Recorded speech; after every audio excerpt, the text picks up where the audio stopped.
It's To the Best of Our Knowledge from PRX. I'm Anne Strange-Champs. Walk through the largest supermarket chain in America. 20 different kinds of potato chips, 153 flavors of ice cream, an acre of cold cereal. Why do we have so many choices? Or do we? Good morning. How you doing today? At Walmart, I went through all the dairies. Our ice cream, our yogurts, our butters, our milks. 90% of them come from one breed of cow. Simran Sethi is a food journalist, and where you and I see hundreds of varieties, she sees a scary sameness. I'm all lost in the supermarket. I can no longer shop happily. When I first started writing my book, people looked at me like I had two heads. You're writing about the loss of diversity? We have more than we've ever had, but a lot of that is an illusion. A lot of it is in diversity of flavors. When we look behind those labels, we usually see a tight handful of ingredients. So many things that we consume and partake of have been consolidated. You look to the produce aisle over to the bananas. We can grow over 1,000 different types of bananas in the world, but we see one on store shelves, and that's the Cavendish banana. It has succumbed to a different strain of the same fungus that wiped out its predecessor, the Big Mike banana. I would argue 90% of anything is not a good place to be when it comes to security. One pest or one disease could wipe out an entire crop or an entire breed. All right, thank you. Our question today, what is real food and why does it matter? Simran Sethi broke the bad news about our shrinking global diet in her book Bread, Wine, and Chocolate, The Slow Loss of the Foods We Love. And here's the first fact that jumped out at me in her book. 3/4 of the world's food now comes from just 12 plants and 5 animal species. So think about it. That's like being told that everyone on the planet is wearing the same 17 items of clothing. Exactly, except it's even worse than that, because when researchers analyzed 50 years of data on what 98% of the world eats, they found the majority of the world now eats the same types and the same amounts of wheat, rice, corn, soybean, and palm oil. So what this ostensibly means is that on this global level, this trend is towards sameness. And that homogeneity is really, it's dangerous.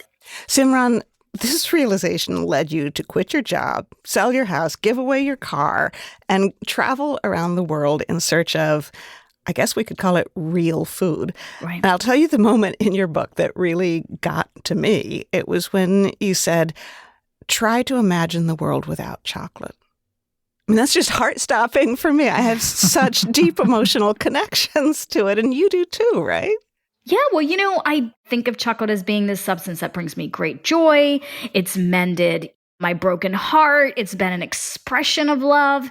And I had no real sense of where it came from. And I went into the cocoa forest to tell you it comes from a bean-shaped area in the upper Amazon. This crosses Ecuador and Peru. And I remember entering into this forest where cacao grows in Ecuador, and I kept looking for it. Could you smell it? Does the forest smell like chocolate? No. There's absolutely nothing about the original fruit that in any way, shape resembles chocolate. It is a pod-shaped fruit. It comes in colors ranging from yellow to orange to lightish green to purple. And it's got these creamy, pulpy bits, right? Now, the pulp itself is quite sweet, and it already reveals some of this diversity. It comes in flavors ranging from like lemon, honeydew melon, peanut brittle. I mean, it's kind of shocking the diversity of flavor there because, again, I thought chocolate is one thing. A gentleman named Juan Carlos Montemayor is a plant geneticist, and he and a team of researchers have identified in a 2008 study 10 genetic clusters in cocoa, but now they're up to and beyond 14 clusters, right? So there's not just one genetic type of cocoa plant. There's not just one type of flavor. Is cacao endangered? So it's interesting. we're wanting sameness, right? If you think of something like, I don't know, a Snickers bar or a Twix bar, that's what those large-scale manufacturers want. So the cocoa that we grow for all these, large-scale commercial bars is typically a hybrid. And one of the most prolific hybrids is one known as CCN51. It grows really abundantly. It has high disease resistance, but we're wiping out all of this heirloom cocoa and deciding to grow this instead. Back in my 20s, I kind of moonlighted for a little while as a chocolatier. This friend and I started making and selling chocolate truffles to local restaurants, which meant we were buying these huge 12-pound blocks of chocolate directly from importers. And we thought we were buying the best chocolate we could, and it was Belgian. Mm-hmm. And since then, this craft chocolate movement has just transformed what we think chocolate is. So talk about that, about the craft chocolate movement and what a difference it's made.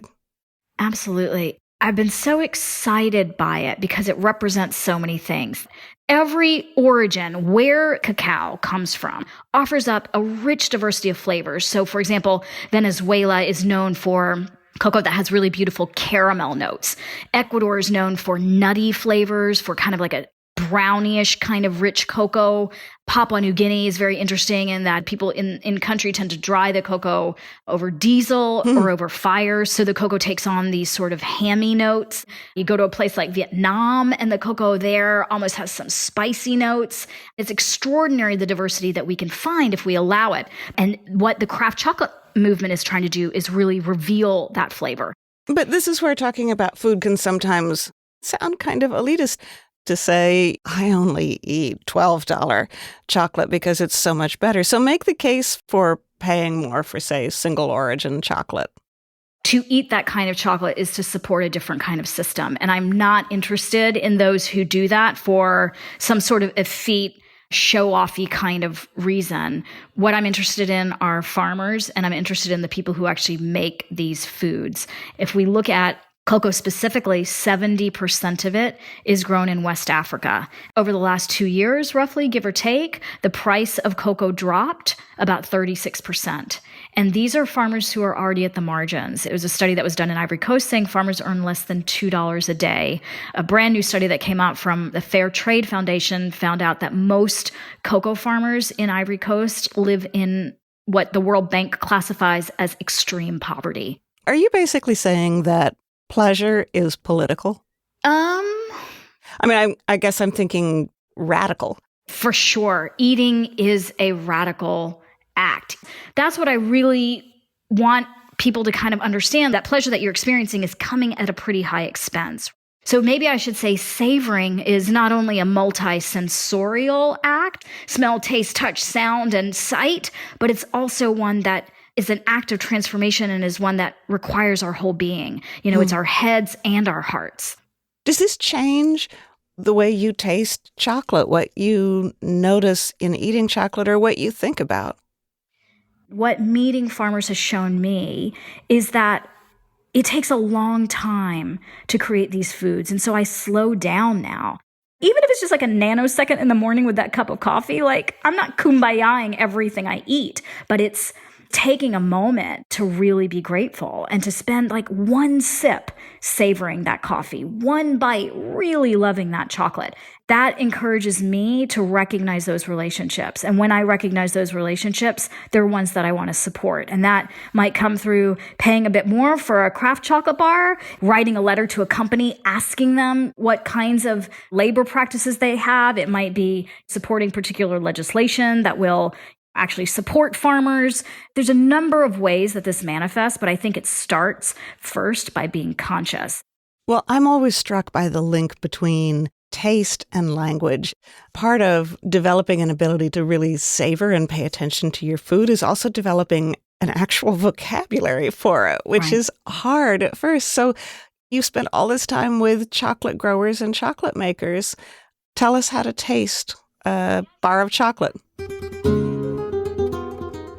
It starts with the chocolate that you choose in the store. Look for a bar of chocolate with a higher cocoa content. And I would look for one where they actually describe some of the places where cocoa is grown. Choose your chocolate bar and you take it home. What you want to do is recognize that this is a 5-sense experience. So you want to actually smell that chocolate before you put it in your mouth. Open up your mouth a little bit as you're smelling it, because at the back of the throat, the retronasal passage connects, right? So you'll get an even bigger aroma if you have your mouth slightly open as you're inhaling that aroma of chocolate. Take a look at it. Notice the color. Hold it up to your ear and break it in two. You'll hear a nice tight snap if the chocolate maker has tempered well. And then when you get it into your mouth, let it melt, because this is about a relationship. The cocoa bean is about 50% fat, right? And we call that cocoa butter or cocoa fat. But it's stable at room temperature, so all of those aromas, all those smells that are locked up in the fat start to release as soon as it starts to melt. So if you'll let that chocolate melt slowly, you're gonna get that full flavor expression. And then once you do, try it again.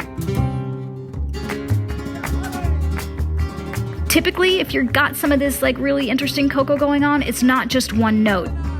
It's not just that straight up cocoa note, but it's got some variety. It's almost like a symphony. There's a beginning, a middle, and end. So the only way that we can keep this diverse, delicious stuff growing is by savoring it. We save it by savoring it.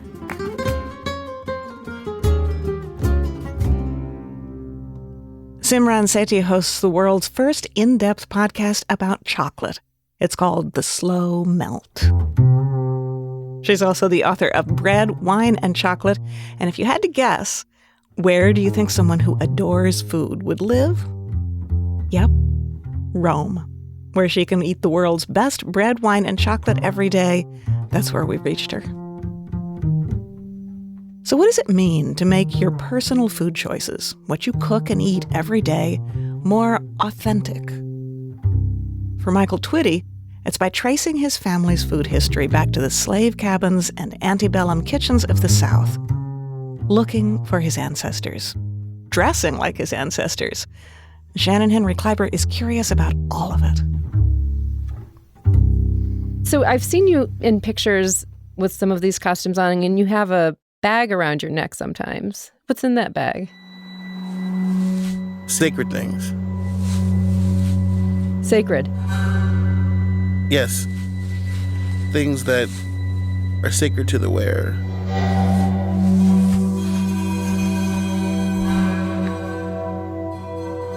If you go to West Africa, you see these kind of power objects around the necks of a lot of people, especially males. Certain confidences in medicines that you believe protect you or guide you, that represent your ancestors.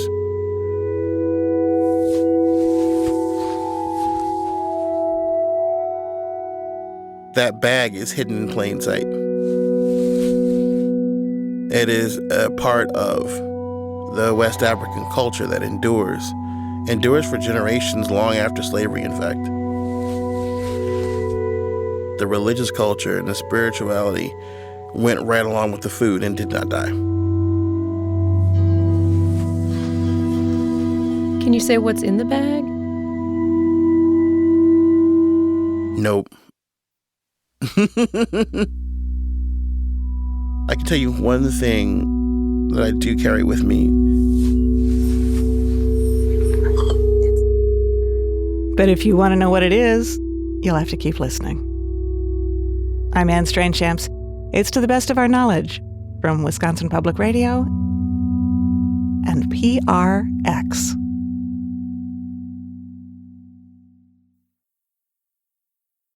Okay, we left Michael Twitty about to pull something out of a bag. I can tell you one thing that I do carry with me. I've had several of these, and once they get old and weathered, they kind of become their own kind of calcified artifact. The one I have is relatively new now, and it contains a fragment from a dish that was cast off from the big house at a rice plantation in South Carolina. And it was found in the grounds in the area where enslaved people had their quarters. So this was a dish that our ancestors ate from. And so for me, that fragment is around my neck is a constant reminder of who I'm doing this for and why the story needs to be told. We're talking about authenticity in food and cooking, which is a hard thing to define. For Michael Twitty, it's about finding a way of cooking and being that honors his heritage. He's both Black and Jewish. He practices identity cooking, calls it kosher soul. And if you haven't heard of Michael Twitty, he's the founder of Afro Culinaria and author of The Cooking Gene, a book that won a James Beard Award. And he grew up in a part of the world that Shannon Henry Kleiber knows too. You grew up in Maryland, right? I grew up in D.C. and Maryland, yeah. Me too. Do you think of yourself as being Southern? Absolutely. The traditional folk culture and food culture of this area is definitely Southern, rooted in the South. The barometer that I use is that my father, who grew up in D.C. in the 30s, the minute that the train hit the Maryland border when he was visiting relatives in Philadelphia and New York, the conductor said, all the colors to the back. Of course, in Maryland, you had separate facilities for everything. You couldn't go to the same school. You couldn't get married. The vote was suppressed, heavily suppressed. Neighborhoods were redlined. And it's unfortunate that we have to use that as the measurement. But it really does have a lot to do with how the culture in the area developed. And let's face it, all of our roads are tobacco roads. In Maryland and in Virginia. That's right. That's how they were created. So the Southern part, the Maryland part is part of your identity. You do identity cooking. I love that phrase. How have you found your identity in African American, Jewish, gay culture through food? I think it's impossible not to. I'm a little, as we used to call my grandmother, Grammy. So I'm a little Grammy. I'm a little Bubby. I'm a little queen mother of the house. I'm all of those pieces. And so for me, all those pieces come together whenever I walk into a kitchen because I realize I'm going in there with incredible armor. If all three groups are doing something, it must be genius. But some of it is painful, too. I mean, in your book, you write about the whistling walk where slaves brought food into a room. They had to whistle to show they weren't eating it before. How did the history of slavery play into your research and thinking about how you present food to our modern culture? I wanted to know where the food on our table came from. The Southern food, the soul food that my grandmother, embraced, loved. And my other grandmother was exactly the same way, give or take a few things. Like my Virginia grandmother would make spoon bread. My Alabama grandmother would make sweet potato pie, pecan pie. Well, that wasn't a Virginia thing, but my other grandmother would make persimmon bread. And then my grandfather, who separated from my Virginia grandmother and divorced and got remarried, his household were all the usual suspects for South Carolina, Hoppin' John, which didn't really always have that name, but it was rice and peas and whatnot. Roasted sweet potato and collard greens and fried chicken. That sounds so good. So yeah, tell me, but I didn't appreciate it when I was younger. So you did not like okra. You thought okra was slimy and awful, and now you appreciate it and cook it. Yeah, but I don't eat slimy okra. I mean, I know now I have a relationship with all of these different ingredients. Right. I think that's the most important part is I had to develop my own relationship with the ingredients, how I want to cook them, how I want to prepare them. At what point do I not like okra when it gets slimy? When do I like okra when it's a nice, crisp vegetable? So tell me about rice. What does rice mean? What's the underlying thought when you're cooking rice?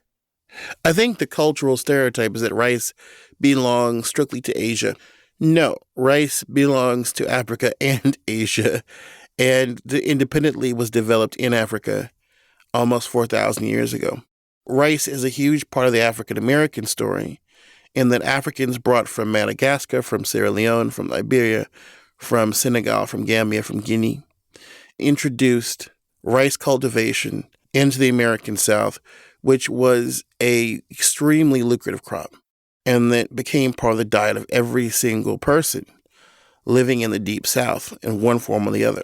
When we cook rice at home, we make proper rice. And when we say proper rice, Freddie McGrosvenor, of blessed memory, may she rest in power, would have said, we want every grain to be distinct and separate. We don't like our rice mushy. We don't do this thing where people, they put the rice in the pot with 2 cups of water and 1 cup of rice. And next thing you know, they give this mush called rice. That's not rice.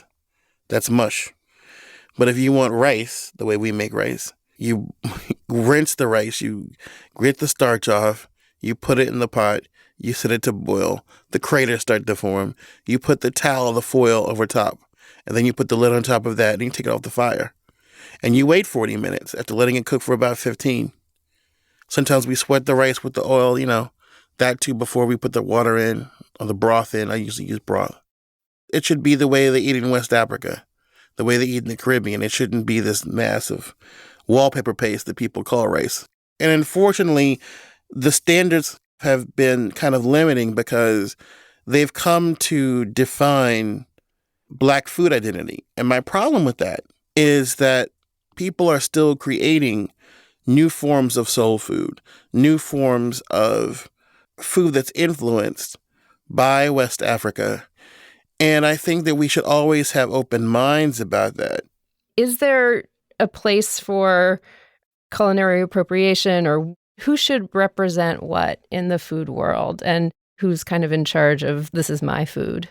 Well, I certainly do believe that there is room for some level of food ownership, and there's also room for sharing. I think people confuse cultural appropriation with cultural diffusion. I've made the distinction that cultural diffusion is what happens in a multicultural society that's healthy. They have something to bring to the table. Whereas in unhealthy multicultural societies or situations, one group that has the upper hand can take and extract elements of another culture, repackage it, resell it, and at a higher bidding price.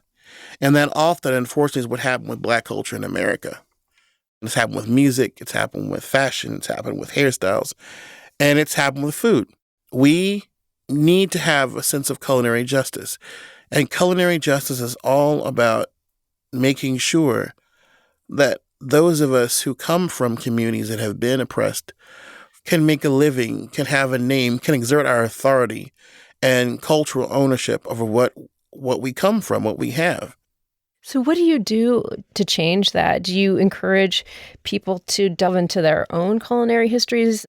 Your Southern Discomfort Tour is so cool about getting to know what you do. Should other people do that, and will that help? Oh, absolutely. And also, for me, we've already had our first culinary tour of West Africa. We went to Ghana. We're going to Benin and Togo next year. And it's all about taking African-American chefs and culinarians to West Africa, especially those who've never been, and having them experience the food culture of their motherlands. It's also important for African-American cooks and chefs to go to urban and rural centers where Black food developed, not just the New Orleans and Charlestons, and not just the plantation either, to sort of like reclaim those roots. You can get a recipe anytime you want, okay? But can you get the cultural context and meaning behind that recipe? Can you really feel it? Can you really understand it? Can you appreciate it from the perspective of someone who was born into it? Why do we want to know our food culture, our food history better? Is it to know ourselves better? Is it to live a more authentic life? Absolutely. You may not know the name of every ancestor, but if you can reasonably assume or guess that you're eating something that they ate, there is something visceral about that. There's a reason why for us Jews, Passover is celebrated by 99% in some form of the diaspora Jewish population. It's either a Seder or it's eating the matzah or it's doing something. Why? Because it's about not breaking a 3,000 plus year old chain. If you can feel the same experience of eating that matzah, the recipe is not changed in 3 millennia. So just having that same experience is overwhelming. How do you keep making it about life and love and learning and not about kind of the corporate way of feeding our families? It's all about how you view the food process. But no, I have real restaurants that I love, and I tend not to get too attached to restaurants because, the service can change at the drop of a hat. So as a consumer of color, to be quite honest with you, you can also come in situations where people react to you differently. I had that happen in New York one time, and it was heartbreaking. What do you mean? How did they react to you differently? We were profiled as non-tippers. And so the service we got was extremely subpar. I essentially called the manager and I called the server over, and I noted that she was very attentive to the other people who were there and very short and curt with us and wasn't very nice and really ignored us, and we weren't really a priority as people of color, as a mixed group, actually. I responded to the situation by saying, I tip very well. And I told the manager to go grab his best dishwasher. And I looked at the young lady and I said, you know something? All we wanted was water. All we wanted was decent service, and we saw you give it to everybody else. But, since you didn't want to do that, that's okay. And I handed a $50 bill to the dishwasher. I said, this person deserves it because they put in the work. You didn't want a service. I guess our money's not good enough. Sometimes those microaggressions are very real. This is happening. What are you going to do about it? And then you speak up. And then, you feel a lot better than if you just walked out and held that anger inside your gut. So to your question, I think that every time I get to do grandma cooking, I get to cook with somebody's grandma, it's like the best. Because that's how that love and hope and that energy comes through. It's not about the recipe per se. It's about how they approach food. And then you remember their name and where you learned it. And then it's like, okay, everybody's narrative starts to bleed into everybody else's narrative. And it's very empowering. It makes you feel more human, more American, a part of something bigger than yourself and your own little bubble.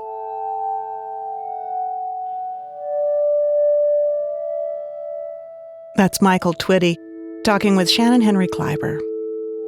Michael's the author of The Cooking Gene, which won the James Beard Award, and he's the founder of Afro Culinaria.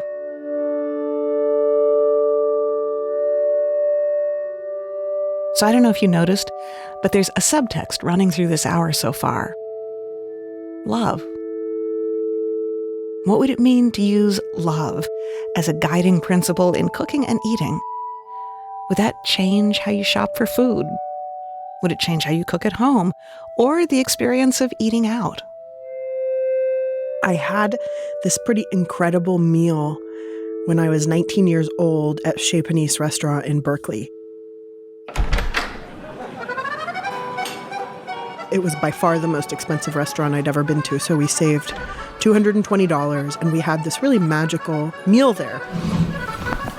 It was a pretty classic French menu. Frisée salad au lardon, which has a poached egg and a mustardy vinaigrette and little pieces of crispy pancetta, halibut in broth, guinea hen with little wild mushrooms and green beans. The dessert was chocolate souffle. I had never had chocolate souffle before, or any souffle. When the woman brought the chocolate souffle, she said, "Would you like me to show you how to eat it?" And I said, "Yes." She said, "Well, you take your spoon and you poke a hole in the middle. Then you pour this sauce in." It was like a raspberry sauce. So I did that and I took a bite. And she said, "How is it?" And I said, "Oh, it's really good, but you know what would make it even better? I would love a glass of cold milk." In fancy food, milk is only for babies. And I just had no idea how rude it was and like presumptuous to tell somebody in a restaurant how to make their food even better. So she brought me a glass of milk, and she also brought 2 glasses of dessert wine to teach us the refined accompaniment. It was really super sweet and just what I consider to be the beginning of my culinary education. Samin Nosrat fell in love with a restaurant, Chez Panisse in Berkeley. Now, a lot of people have fallen in love with Chez Panisse. It's the legendary restaurant that launched the farm-to-table movement in America. And over time, Samin developed her own philosophy of cooking, based on a few universal principles: salt, fat, acid, and heat, which is the title of her cookbook, which won this year's James Beard Award. Now, Halima Shah has been thinking about our question this hour. What is real food, authentic food? And how does Samin compare what she learned at Chez Panisse to what she learned growing up as an Iranian-American kid in San Diego? Oh man, my mom is an extraordinary cook. And, in our family, the highest compliment anything could get, any dish or food or ingredient, was that it tasted like Iran. I always joke that my brothers and I spent 40% of our childhood in the backseat of the Volvo station wagon driving around Southern California because my mom would drive. On the weekends, we would go all the way to Irvine, like 100 miles away, to this bakery to get fresh Persian bread. She would drive across town to just get just the right cilantro or the lamb that tasted the lammiest or the feta cheese that was the saltiest and tangiest. And so food, I think, was really the way that our family came together. I have to say I really relate to the driving long distances to pick up the best Persian ingredient. I'm from Chicago, and it's 2.5 hours from where I live now. I think every time I visit, I bring back a samosa hall because that's where the best Pakistani food I can find in the Midwest is. Or I go to a halal meat store and bring back $50 worth of meat, and the guy at the at the register is like, "What are you going to do with all this chicken?" You do have a special connection to home cooking, and your book, Salt, Fat, Acid, Heat, feels like an anti-cookbook because it's not focused on recipes. Why did you choose to break down cooking into those 4 elements instead? At the beginning of my cooking career, the chefs who were teaching me how to cook gave me a stack of cookbooks to go read. So that was what I understood cooking to be, was to go home, open a book, follow the instructions, measure the thing, set the timer, and ideally make the thing that comes out of the oven or off the stove tasting right. And it never did. And that wasn't reflected at all in what I saw at work, which was constant tasting, constant tinkering, constant adjusting, that no 2 days we ever made things in the same way. Every single day we were just using taste and our senses to guide us.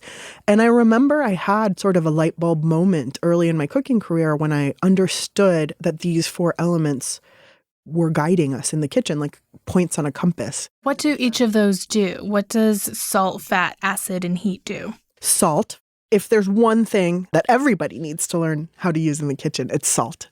Salt enhances flavor.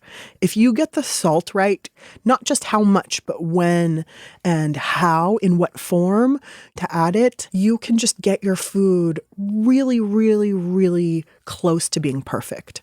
Fat also affects flavor, especially choosing which fat we cook in will set a dish on a trajectory culturally. If you start with ghee, your food will taste like it comes from India or Pakistan because that's the fat they use there. And fat also determines texture, creaminess and crispiness and flakiness. So learning how to use fat and which fat to use creates exciting textures and flavors in our food. Acid, whereas salt enhances flavor, acid balances it. Acid provides contrast. And sometimes in just the tiniest form so that you don't even taste the sour thing. It's just creating a little bit of a secret second layer in the taste. Lemon juice and vinegar, the tang of cheese or yogurt. Chocolate is acidic, and coffee and tea, and even honey, and even sugar. And of course, heat. Low heat over a long period of time, or high heat over a shorter period of time. And that really is what determines the texture of foods. A lot of tender foods require high heat applied very quickly to preserve their tenderness. And a lot of dry, tough foods require water and low, gentle heat to become something tender and delicious and something that falls apart. And over time, over my cooking career, as I sat with these 4 elements and traveled and just learned more about cooking from different cultures, I saw that these elements are universal. Of course, different cuisines, maybe have different tastes. Like Thai food has a lot of sweet and spicy and sour things. And Japanese food has a lot of umami and salt and sourness also and sweetness. But salt and fat and acid are basically just human things that as humans we've evolved to want in our food. Well, you write that you were like a scholar in search of primary sources when you were trying to learn how to make various dishes authentically. Tell me about the people and places that taught you about food. Well, probably the most formative place that I visited and the people who really taught me the most were, as a young cook, I moved to Italy and I lived there for 2 years. And there are a lot of things that I found really almost amusing as an outsider. One of them is the incredible regionality of Italian cooking. I, all the way across the world, had read books and studied and loved to eat, for example, fried squash blossoms stuffed with cheese. And one day I came and I tried to make those for my friends in Florence and Tuscany, and they were all shocked. They were like, "You have invented the best thing. We've never heard of this. We've never seen such a thing." And I just was like, this is from Rome, which is 150 miles away. Like, I didn't invent anything, but there's sort of this beauty that comes from the incredible investment that Italians have to their own traditional foods and to their place and to their people and their families and the way that their mom did it. And in some ways, their grandmas became my grandmas. Well, that makes me think of this other question that's coming up right now in this time where our food is really intersecting with our politics, and that's the question of authenticity. Mm-hmm. For you, what does it mean to be able to cook something authentically? Oh, man, that word I feel like is so loaded right now in this moment. And I think authenticity is sort of overrated in some ways. Why? Why is it overrated? Mm-hmm. Okay, this is something I haven't spent a ton of time articulating, but let me give you an example. So there's a great food writer and podcaster named Soleil Ho, and she wrote this piece that has just like sort of been reverberating in my head for probably the past year about assimilation food. The food that immigrants cook in America with the ingredients that are available to them. And all of these weird, like, mashup dishes. And I think of the cooking that I do that I call Iranian and I feed to my friends in Berkeley. And I know that if my mother or grandmother saw that, they would be like, this isn't Iranian food. So, does that mean that it's not authentic? Does the stuff that my mom had to cook for us in San Diego using Californian ingredients, is that not authentic? To me, that was, the most delicious and authentic stuff. And a lot of times when I went back to Iran and ate the stuff there, I was like, my mom's is better, So I just don't know what authentic is and what the search for authenticity exactly, like what the value there is. And I'm also really interested how your recipes are influenced by both your mom's home cooking and your training as a chef. One of the recipes you talk about in the book is for a Persian frittata. Can you tell me about that? Oh, yes. So that is something called kuku sabzi. So kuku is just sort of the Persian word for like frittata, and sabzi means greens. And my mom makes the best kuku sabzi. She chops mountains of herbs and greens and then uses the bare minimum of eggs to bind it together. So it's almost like you're eating this greens cake. And I had a lot of shame at first about sharing my mom's cooking in a professional kitchen because I thought it wouldn't be respected or valued in any way. And then at some point I started just making kuku sabzi and people started going wild for it because it was unlike anything that they'd ever seen. And it's so delicious and so nutritious.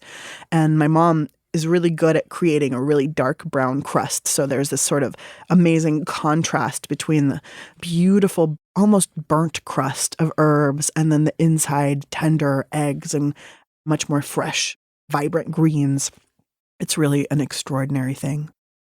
That sounds totally delicious, and I'm cooking it next week.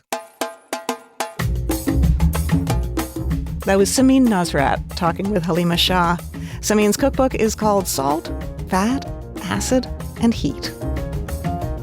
And coming up, Steve heads to a local tap room to get a lesson in beer tasting. Well, first, beer sniffing. There you go. It's 2014. Intense aromas of charred oak, vanilla, caramel, and smoke.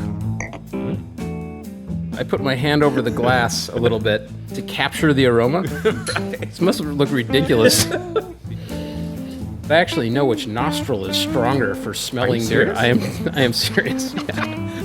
Meaning so, what? So what? You would like actually hold up your left nostril to the beer? I lead. I lead with my left nostril when smelling beer. I've never shared that with anyone before. It's to the best of our knowledge. From Wisconsin Public Radio and PRX.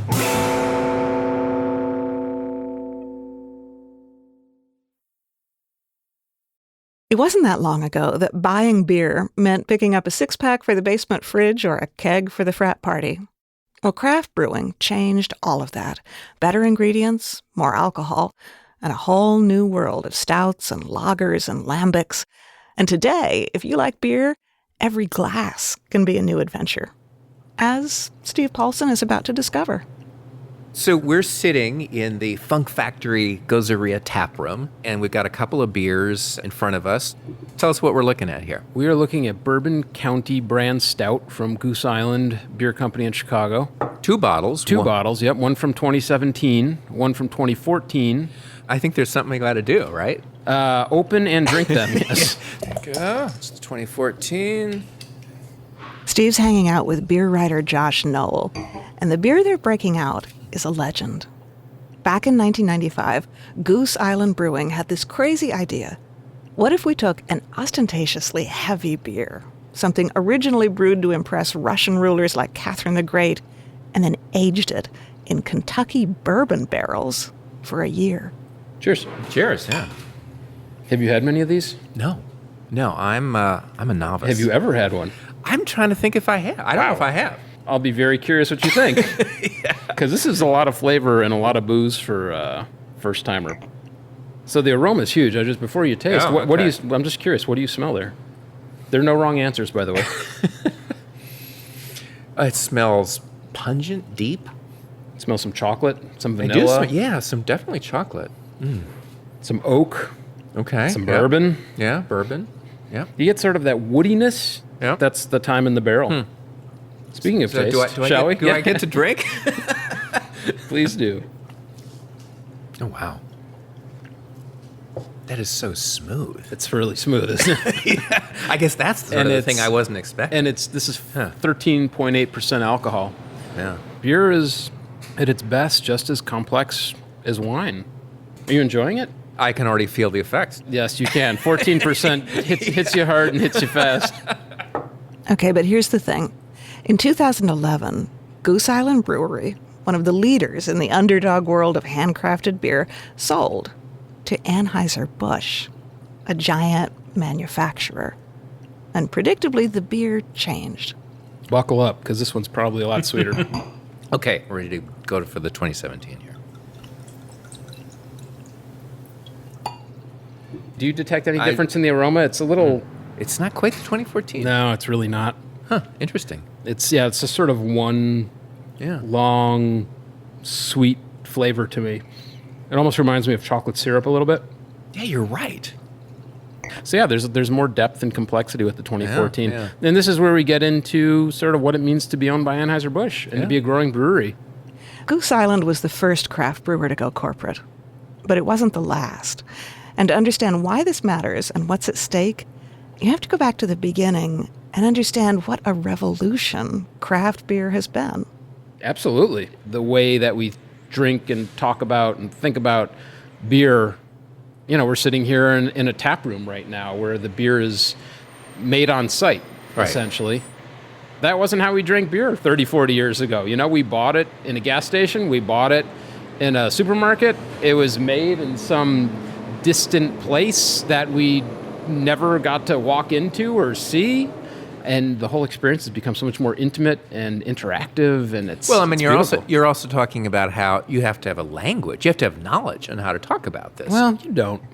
I'm just talking about it like that because I talk about it all the time. But it's. But I mean, there sort of is an element of being educated about how to appreciate it, just as you just would like with wine or food chocolate or exactly coffee. Yeah. And I just thought of another thing. I get a little bit of marshmallow in this beer. Do you get that a little? Yeah. I mean, when you say that, See, that's what I'm talking about. It's like I wouldn't necessarily think about that, but when you mention that, then okay. You're just going to have to drink a lot more of these, and you'll get there.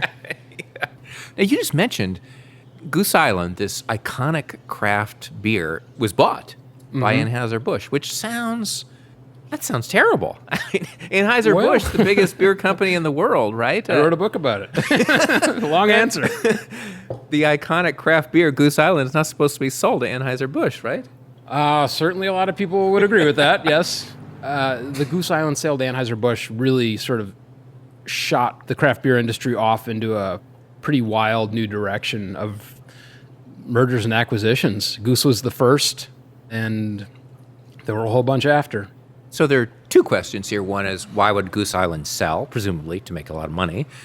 Why would Anheuser-Busch buy a craft beer? Both good questions. So why a brewery sells varies. For Goose Island, it was in sort of a perfect storm where it needed a solution. Its founder was this guy, John Hall, who had made a very good living as a white-collar executive. He took a buyout with his company, Corrugated Box Company. Not the sexiest thing in the world.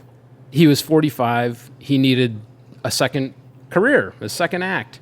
And the beer industry was just starting to take off. So John always liked beer, so he decided to start a brewery. Fast forward to 2011, Goose Island is a success. It's a thing. It's making some brilliant beer. John's approaching 70. And now he's ready to sort of slow down, hang out with the grandchildren, all that. So he needed an exit strategy. Goose Island was completely maxed out at its Chicago brewery, so it needed to be able to make more beer so that it could continue to grow. On the Anheuser-Busch side, Anheuser-Busch had spent the 90s trying to sort of half engage with craft beer and half thwart craft beer. Like those little craft brewery people, they gave us a little scare in the 90s, but we're all good now. By 2011, it was clear that craft beer had come back. It wasn't going away. The most effective way for them to jump in was to just buy someone who was already doing it and doing it well. Sure. And that matched up with John Hall needing an exit strategy, being offered $38.8 million. He didn't get all of that, but that was the price for the brewery. It's a nice chunk of change. It's a nice chunk. Yes, he's set. And you know what? He earned it. He can take care of the grandchildren. Yes, yeah. he can. Did they know what they were getting when they bought Goose Island? Great question, because the answer is no. And that was one of the most interesting things as I was reporting this book. They knew they needed it. They weren't quite sure why. They weren't quite sure how to use it, so they just sort of had it. A couple years later, they really shot it out of the Anheuser-Busch cannon. When Goose Island sold, it generated just huge cries of sellout and rage, and people were so angry, I'll never buy another Goose Island, jokes, now it's going to be Budweiser, Imperial Ale, just the scorn rained down. Once Anheuser-Busch sort of figured out what it needed to do with Goose Island, with craft beer, it went on to buy 9 more breweries. Now they're very aggressive in the craft beer realm. Very, very aggressive. So the big question, obviously, is what happens to a famous craft brewery once it gets bought out by Anheuser-Busch? Does the quality of the beer change? I'm assuming it's being brewed at a more industrial scale now. You're right, it is. So I don't think there's one single answer for what it means when a brewery is bought out. Anheuser-Busch bought its 10. Miller Coors I think they've bought 4 now. Heineken bought Lagunitas. Duvel Moortgat, a Belgian company, bought 2 of the better breweries in the country, Firestone Walker, which may well be the best, and Boulevard Brewing. And what the sale has meant to each of those breweries varies. Anheuser-Busch moved harder and faster with Goose Island than it did with any of its 9 other acquisitions. And Goose, I would say the quality has suffered somewhat as a result. So why does that matter? Why does scale matter? That's a tricky answer. And that's probably something a brewer could answer better than I could. But it just sort of makes intuitive sense that just trying to do anything at a larger scale is generally going to be harder than doing it at a smaller scale. Does local still matter with craft beer? Local's huge. Why does that matter? That's a tough question in some ways, but it's... you're not just talking about scale here. You're talking about something else. Well, the breweries that are doing the best right now are the really small local guys who are making very fresh beer and having a very intimate experience with their consumer. Where we're sitting right now. This is where Madisonians want to drink beer, Yeah. You walk in here, it's a cool space. Out of the way, Yep. almost kind of in an industrial part of the city here. You have to know about this place to come and find it. Yeah, this place has a national reputation. People love what these guys are doing. Yeah, this is a great place to come after work, right? It's like the ultimate neighborhood bar. It's so a cool that's what you're space talking of about. Cool people. So the and ultimate neighborhood and great bar beer. with great beer. Great beer, yeah. Okay. So what you're saying is you're talking about it's the experience of where you're drinking it rather than you just go and buy it and you drink it in your living room.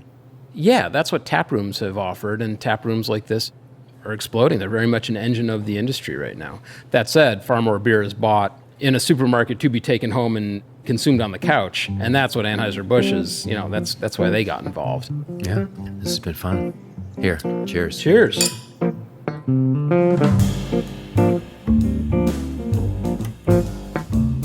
Josh Noel is a beer, food, and travel writer for the Chicago Tribune. His book about the history of Goose Island brewing is called Barrel-Aged Stout and Selling Out. Plus, if you want to see a few photos from Josh and Steve's taste test, you'll find them on our website. That's at ttbook.org. To the Best of Our Knowledge comes to you from Madison, Wisconsin, and the studios of Wisconsin Public Radio. And like any good meal, this show comes together each week thanks to the combination of field-to-radio ingredients served up by our team of producers. A sprinkling of research from Shannon Henry Kleiber, a dash of edits from Halima Shah, a careful pour of field recording from Mark Rickers, seasoned thoroughly to taste with the humor of Charles Monroe Kane. Joe Hartke is our sound sous chef, and our executive chef is Steve Paulson. And speaking to you as the one who runs this entire operation, I'm Anne Strainchamps. And I want to thank you for sampling what we have on this week's menu. Until next time.